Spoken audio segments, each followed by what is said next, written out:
Everyone, আজকে আবার আমরা বেরিয়ে পড়েছি। আজকে যাচ্ছি আমরা ফরিদাবাদ থেকে কালিম্পং।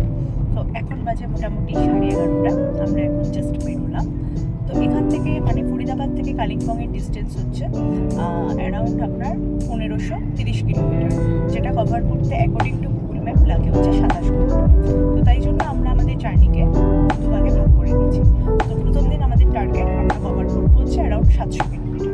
তো 700 কিলোমিটার আমাদের আশেপাশে পড়বে হচ্ছে গোরাখপুর। তো আমাদের প্রথম টার্গেট, আমরা প্রথম হল্ট দেব হচ্ছে গোরাখপুরে। গোরাখপুর এখান থেকে মানে সময় দেখাচ্ছে আমরা পৌঁছবো হচ্ছে 15.5 ঘন্টা। 15.5 ঘন্টা মানে হচ্ছে কালকে অ্যারাউন্ড 2:30 নাগাদ আমরা গোরাখপুর পৌঁছবো। তো দেখা যাক কেমন কি তাড়াতাড়ি বা লেটে আমরা পৌঁছই।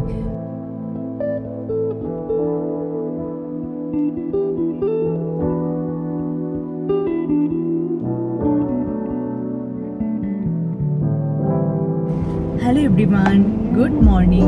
এখন বাজে 9টা। আমরা আছি পূর্বাঞ্চল এক্সপ্রেসওয়েতে। তো অ্যাকর্ডিং টু গুগল ম্যাপ দেখাচ্ছে আমরা গোরাখপুর পৌঁছবো হচ্ছে 11:30টার সময়। অ্যাকচুয়ালি আমরা টাইমের অনেক আগেই গোরাখপুর ঢুকছি, কারণ আমরা রাস্তায় টি ব্রেক ছাড়া অন্য সেরকম কোনো ব্রেক নিইনি। আমরা বাড়ি থেকে অলমোস্ট ডিনার করেই বেরিয়েছিলাম, তো সেই কারণে আমাদের ব্রেক নেবার জন্য খুব একটা দাঁড়াতে হয়নি। সেই কারণে আমরা টাইমের অনেক আগেই গোরাখপুর পৌঁছে যাব। আর দেখা যাক, তখন আমরা যদি টায়ার্ড ফিল না করি তাহলে আরও আমরা সামনের দিকে এগিয়ে যাব। তো অ্যাজ অফ নাও আমরা যেহেতু পূর্বাঞ্চল এক্সপ্রেসওয়ে আছি আর এখানকার ভিউটা খুব সুন্দর, আমি আপনাদের সাথে কিছু ভিউয়ের ক্লিপ ভিডিও শেয়ার করছি, যেগুলো হোপফুলি আপনাদের খুব ভালো লাগবে।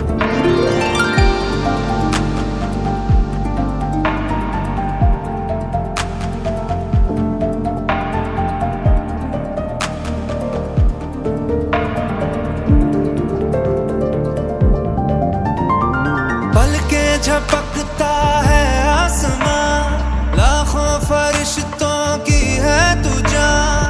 वो पूछते हैं रहती कहाँ, मेरी बाहों में रहती उनको बता। पलके झपकता है आसमां, उसने भी तुझसा देखा कहाँ।